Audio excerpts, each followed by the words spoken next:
Kris, a lot's happened since we had you on the podcast last a few years ago. Man, that was crazy. It's yeah, but we've been staying in touch, and you've been up to some huge things, and it's great to connect again today. Well, dude, one of the things that's helped me a lot, you know, we used your studio for our annual event, and you're just moving the needle always. You're pushing the envelope. And it inspires people like me. You know, I sat on this idea for my mastermind, my idea for this event for years, and people don't understand how scary it is to throw an event with 500 people. Yeah.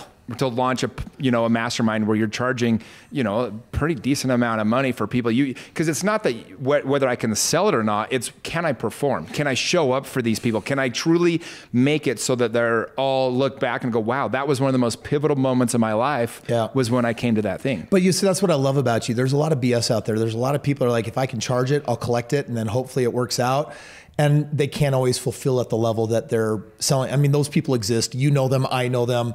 But brother, I meet raving fans all the time of Be The They. And dude, they are just hardcore in everything that you stand up for. And I love it because you're making a huge difference in the world. So well, yeah, it is scary, but if it's your calling, you have to heed it. Well, that's what's cool is and it's funny because I remember it's only been a year and a half since I launched my first event. And it was a mastermind with 50 guys for a weekend. And dude, that's second nature now. I'm throwing those once a month now. And but leading up to that first one, I remember I was putting so much thought and effort and calling my friends for feedback and advice. And really I didn't feel qualified to do it until it was done. And then it was like more of a sense of a relief after the first weekend because it was like, oh, we're good. But now I look at it and it's like, oh, that's how you grow. You stretch yourself. You do things that make you uncomfortable until they become second nature. And all of a sudden you've just grown as a person. Yeah. So dude, speaking of which, you are always doing something to push yourself to grow. You currently are doing a bodybuilding contest. Talk about that. You're getting on the stage here in less than a week. Yeah, 5 days I'll be hitting the stage. I did it a year ago. When I was done, it was a powerful experience. I took second place. And I just said to myself, I'm going to do this every year for the next 5 years.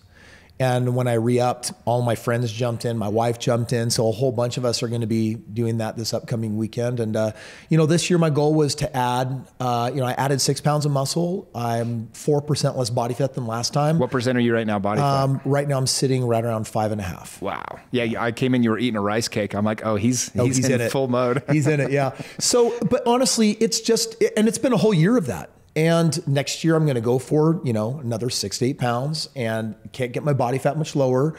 I know what I'm working on. I know what I'm working on for the next 5 years. And it's just a great way to challenge myself. There was a time in my life when I chose easy. And that meant I don't have to go to the gym and I don't have to eat a certain way and I can do whatever I want. But eventually that catches up. And fortunately, I kind of caught that early enough where I'm like, you know what, choose a different hard, choose a different suck. And, now I look at today what it takes to maintain and grow and do what I got. It's not that hard anymore because most importantly, people are always like, oh yeah, bodybuilding, that's got to be about your looks. I'm like, dude, it's about building a metabolism that allows you to eat whatever you freaking want.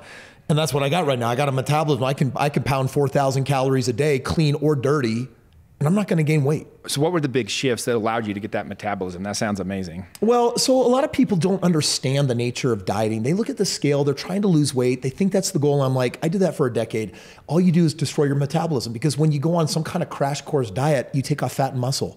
People don't understand that the amount of calories you can consume every day is tied to your metabolism. So my metabolism started off, I destroyed it all the way down to 1,600. Basically had to eat like a chick. That meant that I got to eat salads and almost nothing, and I was never satisfied. I was never full. I could never cheat. I could never anything, or else I'd gain weight. Mm-hmm. By putting muscle on my body, every pound of muscle gives you an additional, depending on whether you're female or male and how big you are, 20 to 60 residual burn calories per pound. So at my height, I'm 6'3.5", I put on 10 pounds of muscle. Now I have a metabolism, that's at 2,500. So my metabolic rate allows me to consume a lot. And then just naturally my physical activity, my exertion, my gym going, I burn another 1,500. So that's my 4,000 that I get. And this is sustainable for me. I pretty much, I've altered my approach to food, but I can pretty much eat the way that I like and I don't gain weight. Wow. So the hardest part for me is as an entrepreneur, because I'm doing the same thing. I'm like on this mission to get my weight down to about 190. I've been hovering around 200 for the last several years. And I play red light, green light, right? I'll go up to 250 and I'll go down to 190. But I want to stay at that 185, 190. I want to live there. The hardest part for me is I'm always on the go. I'm always on the run. I'm always out of town. And you have this a little bit too. Yeah. So I've kind of had to just learn how to eat when I'm on the road, or how to eat out as healthy as possible, but you're still just getting so much garbage in your food. And I guess for me, selfishly, I want to ask, like, what have you been able to do to be able to keep your diet where you need it to be, or just your way of eating? You know, I think that it just, like, I like the game of discipline. And I like developing it. I like mastery. And so at some point I had to decide, there was a part of me that's like, when I'm at a restaurant, I'm going to eat whatever I want. I don't do that anymore. Like, I've already decided what I'm going to order, or I've asked someone else to order for me. It allows me to stay on point. I just feel like I've had all the food that the planet has to offer. And I've eaten all of my versions of dirty. And honestly, privately, I'm just kind of done with it. It's not interesting anymore. It's more than anything, it's an addiction. It expresses in the form of weakness. And our food system is broken. And so, you know, for me, it's about eating whole foods. It's understanding my metabolic weight, or how I'm strengthening it. And I'm eating within those bounds. And then when I travel, I mean, it's hardcore. Every week I take the jet somewhere, and we're always packing up our own little fridge and microwave, kid you not, where we bring most of our food with us.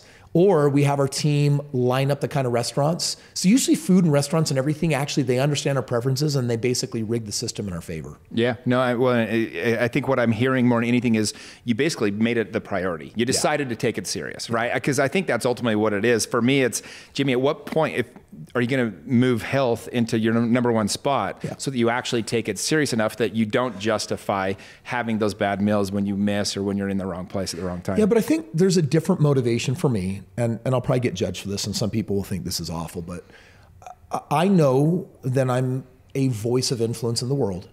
And I also know we're in a highly judgmental world. And so my wife and I, in 2 weeks, we're off to Ukraine for another one of our missions. Yeah, we're going to get into that. Just got back from Mexico, you know, with our safe house and the kids being rescued from trafficking. You know, I've got my 4-day event coming up. And when you look at my brand is have it all. And it's this idea that says, your marriage should be on freaking cloud 10. Like, it should be the best ever. By the way, your body, you should be moving towards your most ideal, perfect body. Oh, and by the way, your finances should be freaking crushing. And you should be winning in all 3 areas simultaneous. And I'm just going to tell you right now that if that's the message, and I get on stage and I'm 10, 15, 20 pounds overweight, I promise you I'm being judged.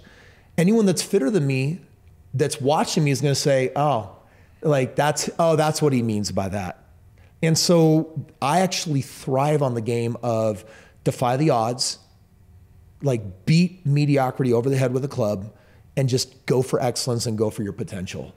And it's hard, but it's my kind of hard. And it's the one that produces fulfillment. I like that. It also puts me in rooms and conversations for the level of acceleration where people can't, for the most part, people can't say no to me. It's almost impossible for people to say no to some type of play with me, which is why I have hundreds of companies. That's the crazy part about all this, is there's exponential reward, a disproportionate amount of reward for people that are willing to discipline themselves and go for the real wins, the fulfilling wins in life, when it would just be easier to say no, or be lazy, or push it off.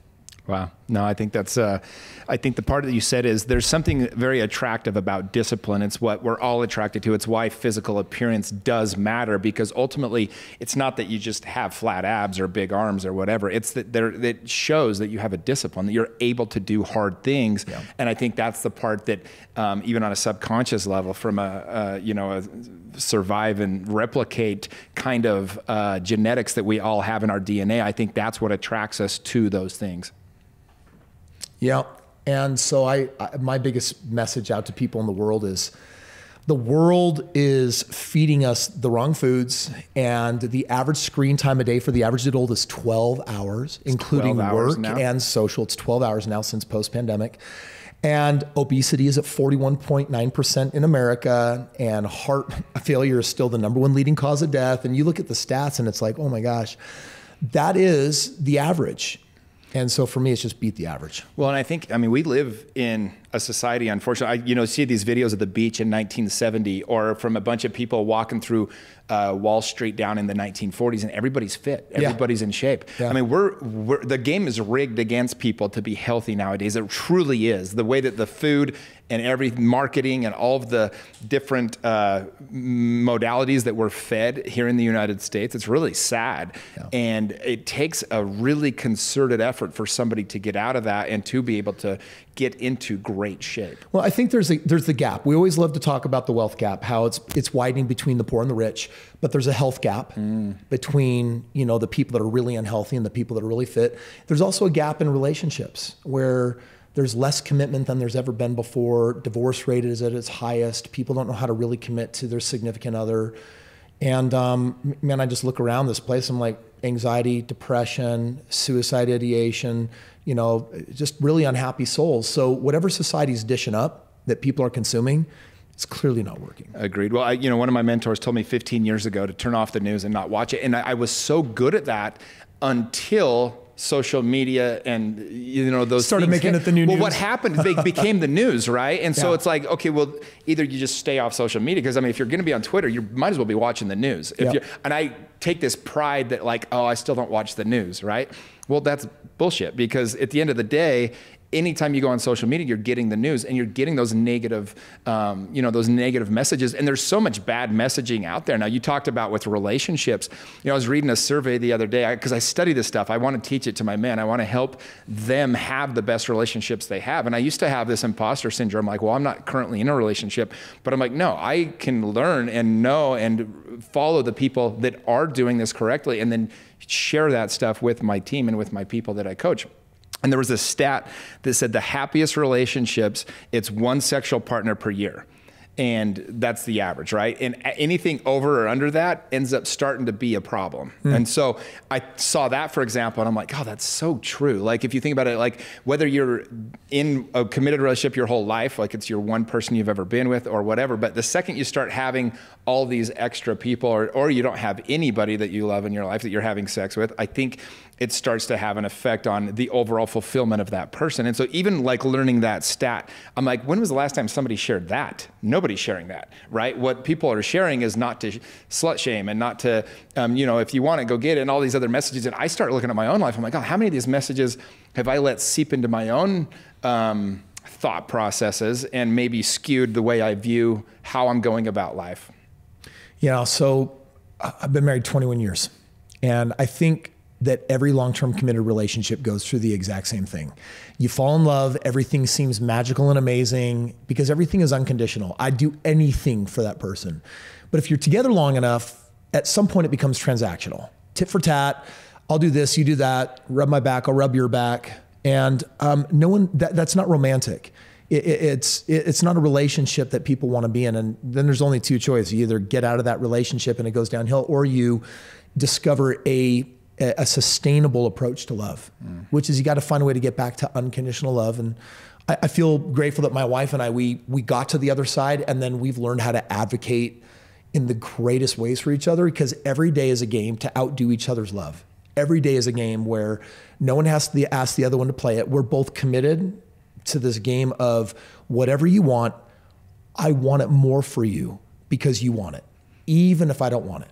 So maybe share some examples. I've studied with David Dita last year. He wrote The Way, the Superior Man, all-time favorite book. So I hired him to coach me on some of these things. And he talked about, he said, when giving the massage to your wife is more enjoyable than getting one from her, yes, then you're starting to win the game. You're starting to get it. It's because that's unconditional love. My wife and I were getting serious about the game of divorce. I felt stuck. I felt like I was in a growth mindset. She was in a fixed mindset. And I didn't realize that I was the problem because I had this agenda. I wanted things from her. And I was trying to impose those on her. And God inspired this game in me that I dubbed the unconditional love game. And what I started doing every day is I'd wake up and I'd ask her, how can I love you today? And then whatever she asked for, I got to give it to her the way she wanted it without wanting anything in return, no strings attached.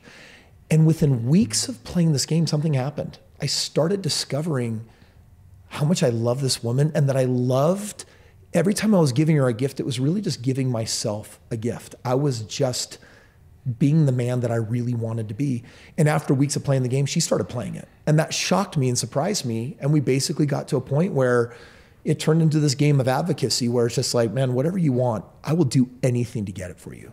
Wow. Anything that you want. And it probably became really fun to win and play that game. Yeah. And so now it's amazing. I mean, that means that I, as a man, have all the sex that I could ever want. And it's incredible and it's amazing and it's spiritual and it's fulfilling. And sometimes it's deeply erotic. Frankly, it's just whatever I want.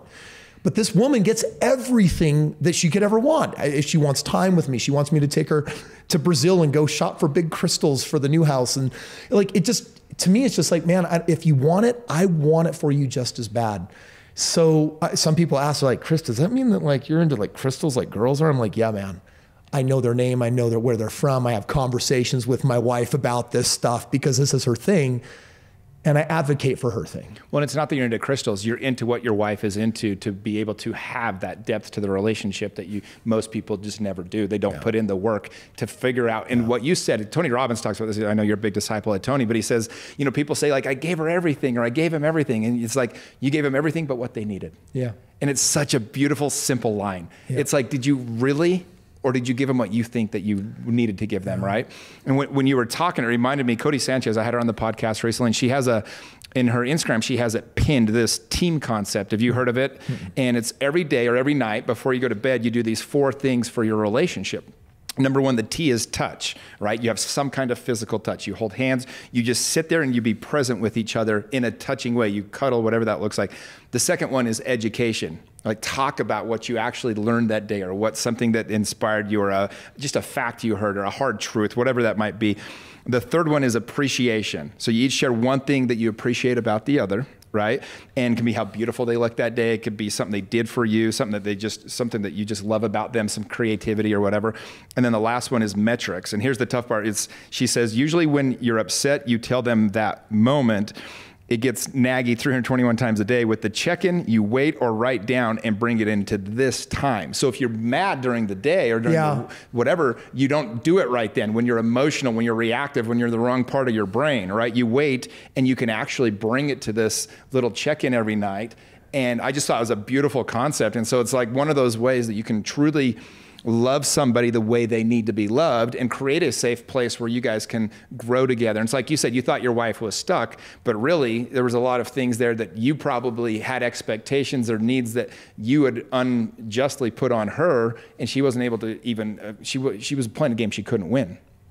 So I think all successful couples basically end up creating some kind of system in the end that works for them, right? Like my wife and I, we've got one, and it's like the sustainable one that we've been keeping up now for a very long time, and it keeps everything fresh, it keeps everything alive, and it keeps the love growing. And I think everyone's got to search for that. That's equivalent to, I found a way to move towards my ideal musculature that gives me a metabolic rate to support the way that I like to nutrition my body. And that means that it's now sustainable. How do you make love sustainable? You have to have a system. And by the way, what both of them share in common is it's a habit or a series of habits that you do every single day. And that becomes the priority. That becomes the thing that you just say, I'm going to do this every day, no matter what, because ultimately in life, who we become is whatever your habits are. I believe that my destiny is formed before 9 a.m. and not after 9 a.m. So I'm up at 4 a.m. and I've got a routine that takes me all the way till 9 a.m. and it's 5 hours every day. It's the same routine. What is it real quick? I mean, if you don't mind jumping into it since you mentioned it. Yeah, so from 4 to 4:20, I do a book on double speed, so I'm listening. At 4:20, I'm on the treadmill with my wife and we're doing an active meditation together for 40 minutes. On the treadmill? On the treadmill. Okay. So an active meditation is, there's many different forms of meditation, but it includes a reverie where we're basically aligning the pharmacy of the body to overdopamine the mind by gratitude, serotonin the brain, by thinking about our happy, joyful thoughts. We're going deep into oxytocin, receiving a message from our highest selves, our soul, from God and from each other. And then we go in and we produce GABA, an amino acid that produces all the peace in your body. So we dope ourselves hardcore on those 4 chems for 20 minutes. And then we shift into Mind Palace, which is 20 minutes of co-creating our best bodies, our best relationships, and our best financial future, philanthropy, all of those other creations that we're manifesting. So we do this for 40 minutes. 5 o'clock, we then hit the weights. That happens between 5 and 7. And then between 7 and 8, that's my time with my wife. That's where we have our own rituals for how we really connect and create magic together. Between 8 and 9 is an hour with our kids after we shower and get ready, where we're doing breakfast and life lessons. And by 9 a.m., the day technically hasn't started yet, but everything that was important to me is done. And now everything's a bonus. Wow. And thanks for sharing. So you do that every day. What time do you go to bed? Depends. Monday through Friday, I'm good with 4 or 5 hours of sleep. So often it's 11 or midnight. Saturday, I sleep in generally till like 5:30 or 6. And Sunday, I'll sleep until 9 or 10 in the morning. Yeah. So I go for, if I can, I'm going to melatonin it up and I'm going to try to go for 10 hours of sleep Saturday night. Just kind of. And then Monday, I'm refreshed and my body's good to go. Yeah. Well, and I think for people listening to this, I mean, you find the system that works for you. I'm sure you built up to that. You didn't just go from 8 a.m. waking up every day to 4 a.m. and just it morphed over 20 years for sure. Right. But it's surprising, Jimmy, how many people where it's like, tell me about your morning. Well, I get up at 7:30 and I take the dogs out and then I have breakfast and say goodbye to my family and go to work. And I'm like, you haven't done anything to cultivate energy. You haven't done anything to stimulate and grow your mind. You haven't done anything to. You understand longevity is tied to 2 things. It's musculature and your VO2 levels of your heart, right? Like you haven't done anything to like wake up your body, mind, your heart, your soul. And that's common. And I'm like, wow, it would be like going to work at 9 a.m. on an empty gas tank for me. Yeah. So I can't do it anymore. No. And it's Gary Keller talks about this. He's like, you win the day before 11 a.m. Always. It was funny because when I was calling for sale by owners every day, that's how I started my real estate career. I'd call from 7 to 8, I was literally just practicing scripts, role playing, getting everything set up. From 8 to 11, I mean, I didn't miss. I was on the phone because I knew actually that if I just did that one thing, if I just won from 8 to 11, I knew that I'd have plenty of leads to follow up with. I knew I'd have plenty of appointments to go on. The rest of my day took care of itself. Yeah. I had to win 3 hours every day. That was what I became a game to me. I literally would give myself stickers when I did well, and I missed the stickers when I didn't do well. And it was like, that's how I knew if I was winning, because I felt so good.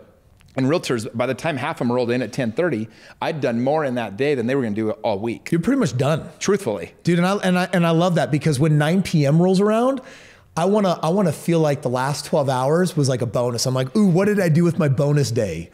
And for me, it's all about going to bed at night with 0 regrets and feeling totally satisfied. So I want to ask you, I mean, you're one of the guys that's putting out more content. I mean, I put out a lot of content. I know how much I put into content right now. It's a lot of effort. And so I was just going to see if you have a routine. Since you're so good at systems, what is your system for getting out so much content every single week? My social media has expanded quite a bit. We're getting several million views a week. And so Mondays is really my production day. So my system is, I show up, my team has prepped everything. I'm in studio. We're just going to shoot long form. Then my team will chop it up and put it out there and post it. But we'll run, live trainings from time to time, webinars, and then my health channel's taken off. So sometimes early morning, the camera crew will come out and grab some of that. Or if I know that I'm taking an interesting business trip somewhere, I'll bring the crew with me as well. And for me, I try to capture it organically when it feels like it's not going to be intrusive to something that we're trying to create. And it's become you a video guy 24/7 or available, I guess. That's just always available if you need. Right there. Yeah, I do. Yeah. Yeah. So I messaged him this morning. I said, hey, by the way, Friday morning, I'm going to be doing a photo shoot with me and Glenn in all of our gear before we head down to Salt Lake for tanning and then Saturday show. Come and grab that. And so someone's always available, and that definitely helps. Yeah. So I want to get into this. You invited me. I wasn't able to make it, but you took your jet over to Ukraine recently. I don't know if you know this. They're in the middle of a war. And, yeah, that's happening, huh? Let's talk about that a little bit. What'd you guys do over there? So we've been to Ukraine a couple times. In a couple weeks, we're taking our 3rd trip. So our foundation, the Krohn Breakthrough Foundation, has 3 missions. The first one is to find the disasters that are happening in the world today and to help the innocent victims. So that's the first pillar. And so when we're in Ukraine, we're doing a number of things. One is we're doing extractions. We're literally pulling people out of the war zones, the disputed territories where there's indirect fire, homes are being bombed, and we're going into those neighborhoods and pulling people out. Do you have a story that like stands out, something that you've done while you were over there? Yeah. Could share? So last October when I was there, I got in the I got in the vehicle. There was only one vehicle that was equipped because the roads are all destroyed. And so, I mean, it was wild because you could hear and see the missiles. And there were 12 people that needed getting out. There were 4 left behind. So we went in on one last trip. It was honestly chaos. There was a local community leader that jumped in and guided us through the neighborhood. And then I ran into the homes and grabbed the people and literally threw them in the back of the car. They each had one bag of belongings, was all they got. And we were able to get them to safety. And I remember I didn't feel afraid, you know, because I was responding to inspiration, something that in my heart I knew that I needed to do. My father and my grandmother were refugees after the Second World War. And I could feel the spirit of my grandmother saying, I was helped and I need you to go be the help for the refugees. You know, she was shot twice in the neck, left for dead, raped, watched her father executed before her eyes, had the baby the following spring after surviving, lost it to famine and lack of food, drug off to concentration camp, escaped, reconnected with her 2 children. My dad brought them to safety by the help of strangers. And so, you know, that was not Germany at the time. That was actually Poland, and Poland is right next to Ukraine. And Poland and Ukraine, they are sibling states to each other. There's a lot of love there. So, you know, we feel called to be there. So we've been able to help extract a lot of people there. But additionally, we specialize in taking the babies, the premature ones that without surgeries are going to die or fail to thrive. They're stuck in hospitals. There's no safe airspace. They can't leave the country. So we retrofit buses and turn them into long-term care units so that we can ambulance them safely across country, you know, borders. And then we're doing a lot of relief work for the refugees that are out there.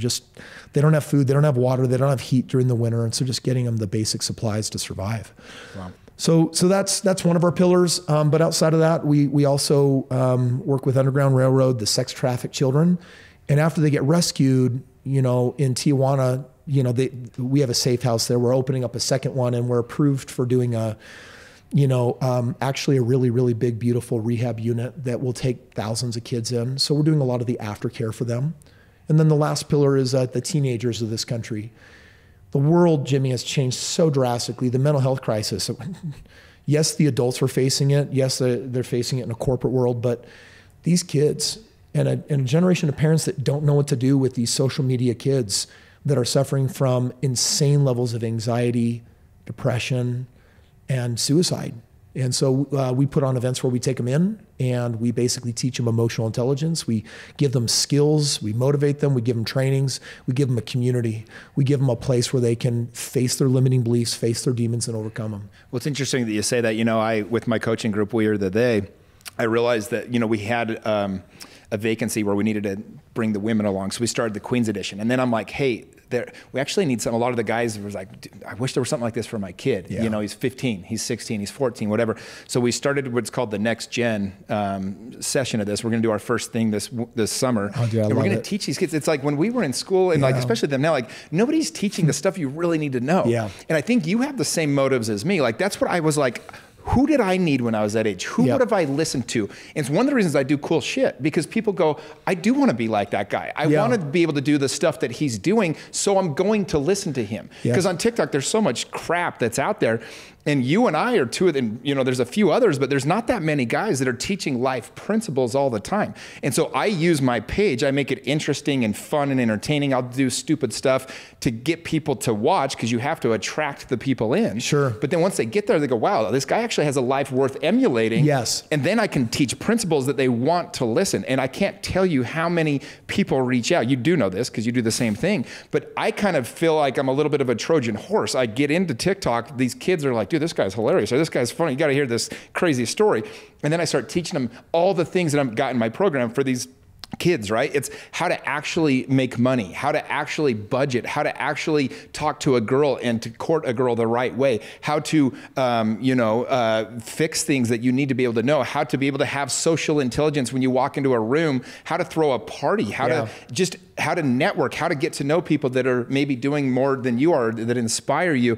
And so I put all this together in this program, and we're launching it because I wanted to have something that I could actually share the stuff that I needed when I was that age. Yeah, that's so important. And the world needs it right now more than ever. And, we put the event on and we sold it out, and we announced another one, for this summer, and same thing. And I'm like, oh man, there is a crazy need, and the parents are crying out for help, saying, we're not sure we really know how to do this. It's going to take a village, and thank you for being a part of the village. And Jimmy, I thank you for being a part of the village. Yeah, well, I'd love to collaborate with you. Obviously, you're doing a lot of things right with that. And it's, I had the chance a couple of years ago, I worked with Underground Railroad as well. As one of the gifts of my life was to be able to work with Tim and those guys. And it's really been cool to watch because, they had so many things come at them and so many different people try to take them down. But truth goes to the top, and we kind of had this weird, him and one of the other guys kind of had a falling out, and he was one of my best friends. So we ended up kind of not being as much a part of it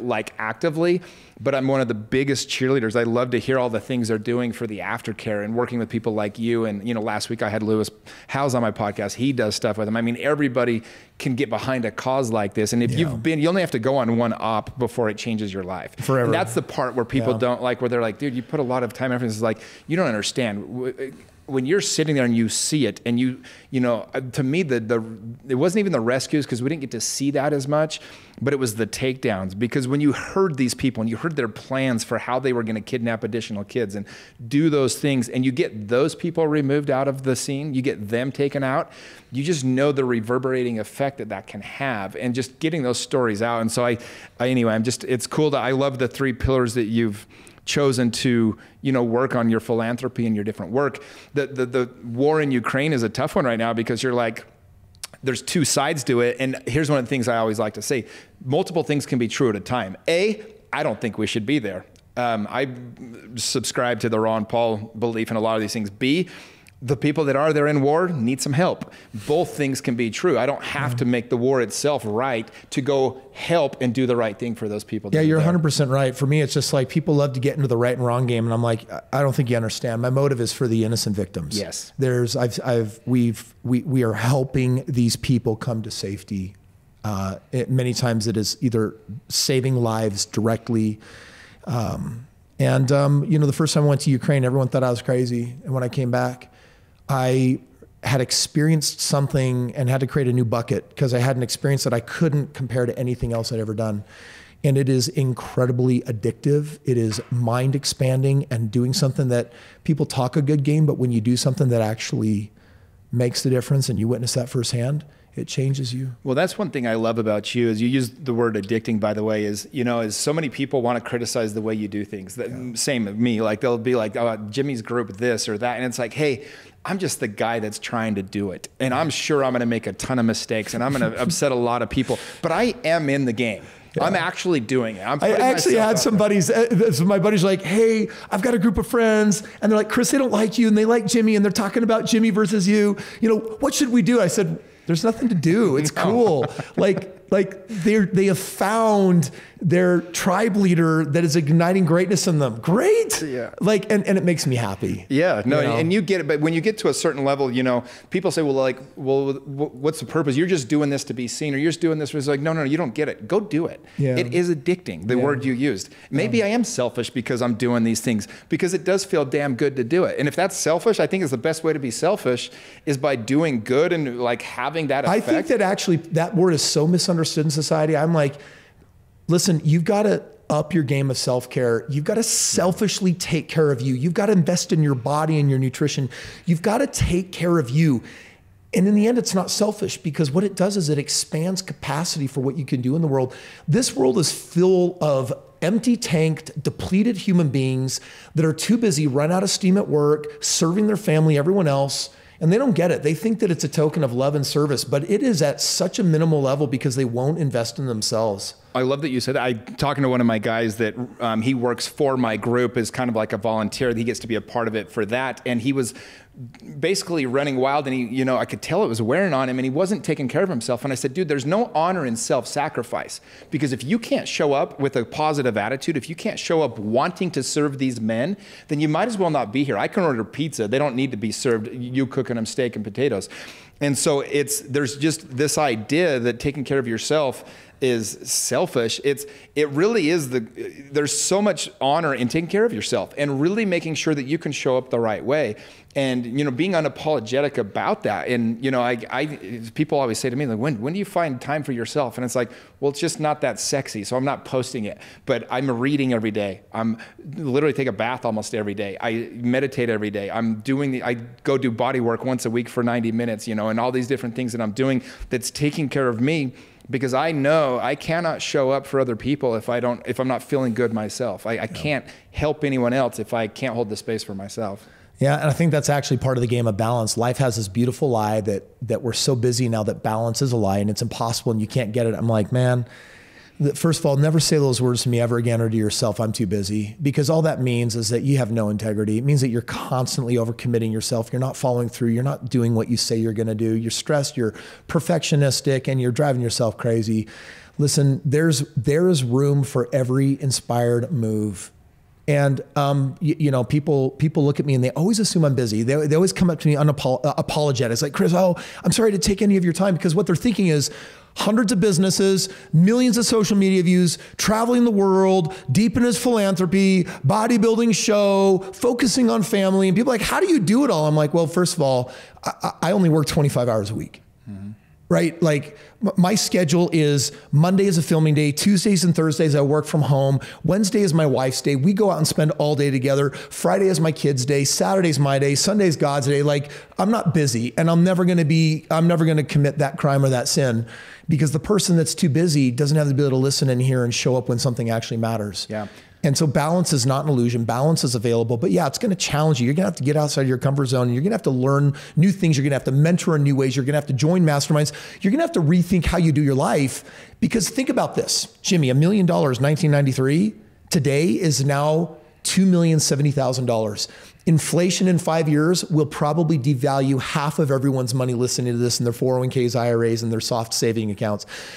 Like right now, the world is a wreck, and their only solution to the devaluation is they're gonna have to work harder. Over the last 20 years, 2002 to 2022, salaries have increased 27%, but the cost of a home has gone up 148%. In other words, like our cost of living and lifestyles is not keeping up. Average person drives a $60,000 a year car that has a $50,000 a year salary with over $100,000 of student debt, 60% of America living check to check. We have a problem. And being busy is not the solution, and getting another job is not the solution. You have to graduate and develop more of the Gen Z millennial mind that says there's got to be a smarter way. It can't be the immigrant way of just work harder, because there is something to say for hard work. But if it's not smart enough hard work, then it's stupid work. It's dumb work. And there's a lot of financial idiots out there that have just not gotten themselves educated. Well, and that's the thing that I think so many people miss, and it's a good segue into that. You know, so many people are just losing the game of money. It's a game. And if you know how to work it, if you know how to win it, then you'll win. And if you don't, then you always end up thinking the game's rigged against you, but you just don't know the rules of the game. I love what you talked about. I mean, some of these stats, you know, the average person, the amount of money they're spending on a house payment. I mean, I have people that I'm close with that I've been watching, and, you know, one person recently bought a house that their payment's $5,400 a month. He makes $90,000 a year. Probably a house payment 2 years earlier that would be $3,000. Yes. And I'm like, what are you doing? Yeah. Right? And slavery. In his case, he said, well, we don't really feel accepted by our family. We wanted to show them that we're successful. And I'm like, dude, how about do the work instead? Yeah. Work on what's going on in here so you don't have to try to prove it. And guess what happened? They had to get rid of the house within months because they couldn't afford the damn thing. Of course not. But, you know, people, Grant Cardone, you know, gets a lot of flack for saying this, but one thing I appreciate about Grant is he at least gets people to think differently about how they're seeing the game that's been being played. And what he talks about is people with their house payments. He said, y'all been conned into believing that you have to make these payments. The only ones getting rich are the banks. Yeah. And one thing I like about you, Kris, we've been working together now for, 15 years on real estate. Man. And, you know, I've worked with you on a lot of your own personal deals. You help me all the time, training and coaching and everything else. But, you know, one thing that we teach, and I'm so proud of this, is every single investor that's come through your course, every single investor that's worked with me and Tyler, not a single one of them is in a bad position right now. The market has gone down 20 to 25% in most of the areas, the whole country. Our areas have gone down less than 6 or 7% because we've picked better areas. We knew that going in, they were going to be the areas that could sustain it. And there's not a single person in a house that needs to get rid of it that's in a bad position, because we stuck to principles. We learned the rules of the game. Yes. And we figured out the right way to help people invest, right? Which is make sure it has cash flow, make sure that you're in the type of market you want to be in. Don't buy in the bad states. Don't buy in California. Don't buy in New York or any blue state for that matter. And make sure that you're hitting that median price range where you actually can have options with the house depending upon what the market's doing. And so I want to ask you a couple of questions. Now, you are somebody that's just doing more research on the real estate market than probably anyone else out there. If you guys haven't been following Kris on Instagram and TikTok, do that. He does a really good job of explaining different things that he does. As far as which markets to buy in, how to go about doing that, all those different things. In fact, he has a conference coming up. When's your conference coming up? Pretty soon, right? Or yeah, it's coming up in May. But I want to give people an opportunity to kind of subscribe to your stuff, if that's okay. And okay, freewealthgift.com/Rex. freewealthgift.com/Rex. Go to that, you guys, and you can get in Kris's funnel and his system. But you really should be following him because he does a good job of explaining a lot of this stuff that you're hearing on this podcast. And dude, you know, it's funny and I think you feel the same way about this, but I try to be the real estate investor, coach, trainer, mentor that I needed when I was younger. Because me and you both made a lot of mistakes. Yeah. I bought properties I never should have been in. I bought them the wrong way. I didn't understand how it all worked.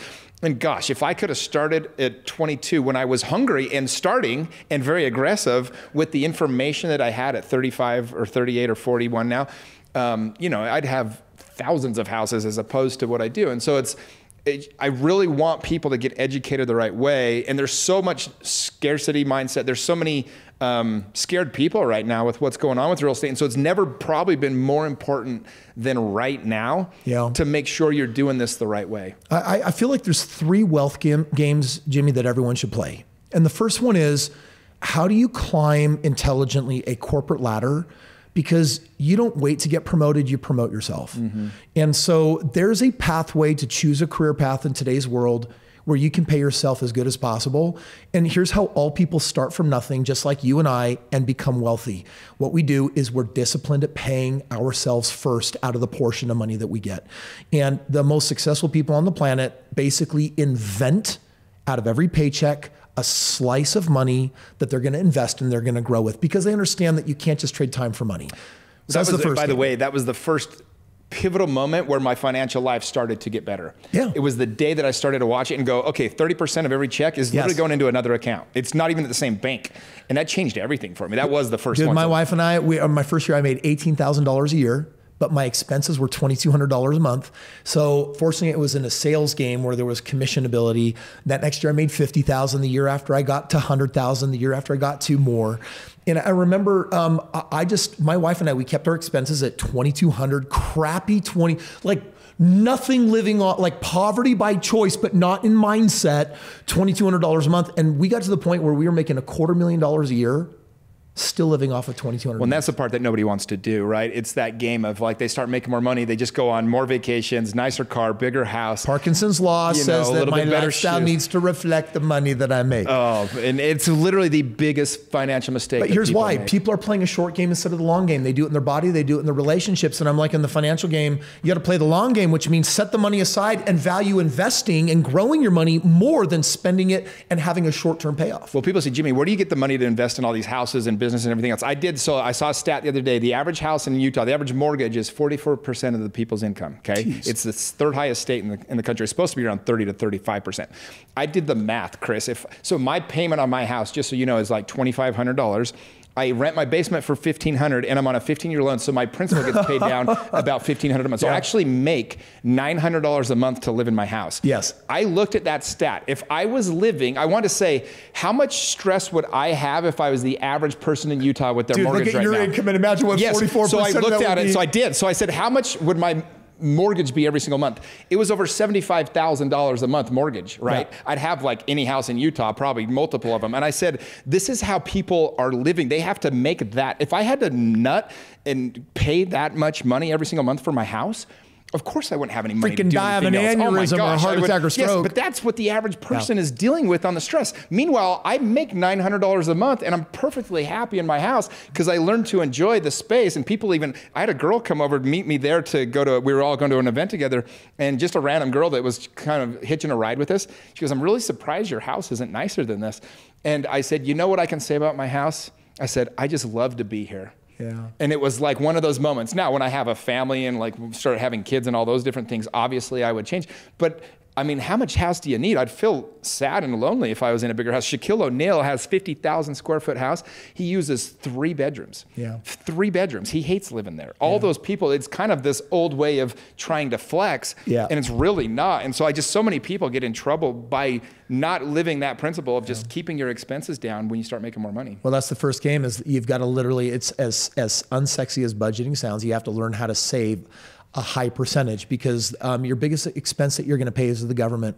And I think that your biggest expense shouldn't be to the government. I don't think it should be your mortgage. I think it should be you, which means you should pay yourself the most money, and you should pause and reevaluate your budget until that becomes true, or take the little you have and learn how to invest it until you can make that true. So that's the first game, is actually just having money to get in the game to invest. The second game is investing itself. And there's 2 versions of that. There's real estate and business.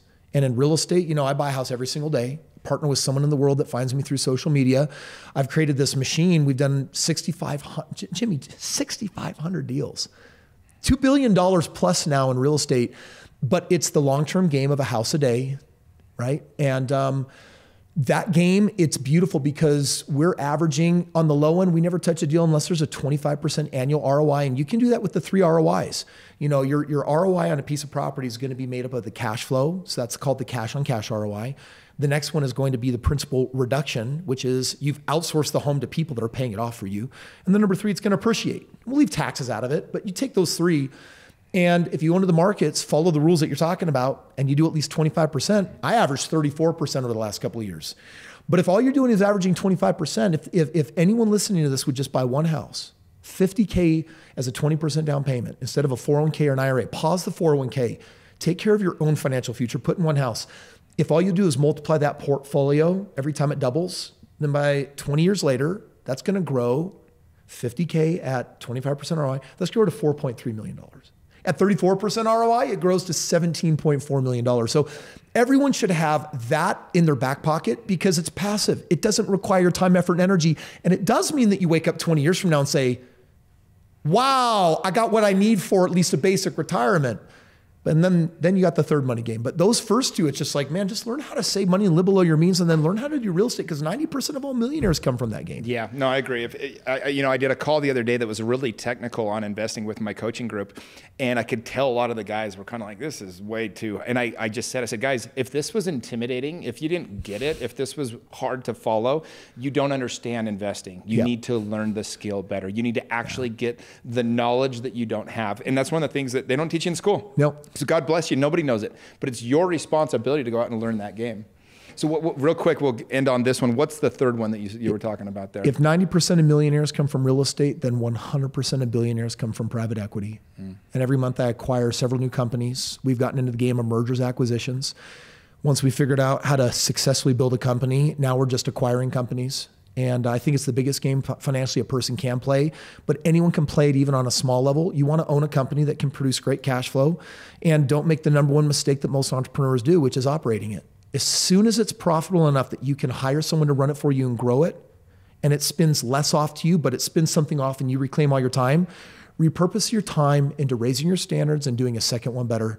By the time you get to your 5th business, not only will you have multiple streams of income, not only will you have made a lot of mistakes and learned a lot along the way, you can cut that down with mentors and business advisors, but by your 5th one, that's usually when people hit it crazy, crazy big. So there's 3 money games to play. And if you play, to even to a small extent, all 3 of them, you can live any life that you want.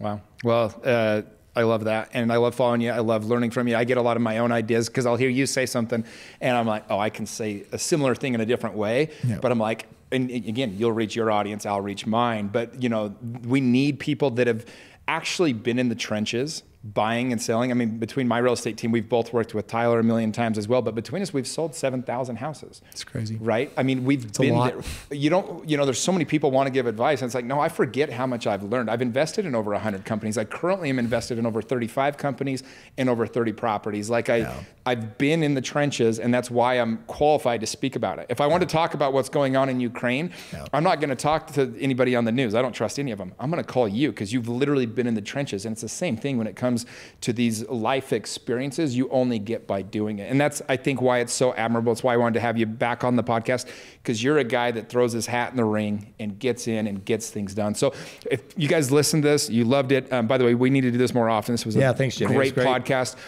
Go again to that website, freewealthgift.com/Rex, and we will get you a bunch of information. We'll get you, what do they get if they go? Free gifts, man. It's just come to my events for free, or get a free consultation, or get my books for free. Basically, it's all my free stuff that I love to give to the planet to make them better humans. Awesome, man. Well, appreciate you again. Thanks for everything, and looking forward to it.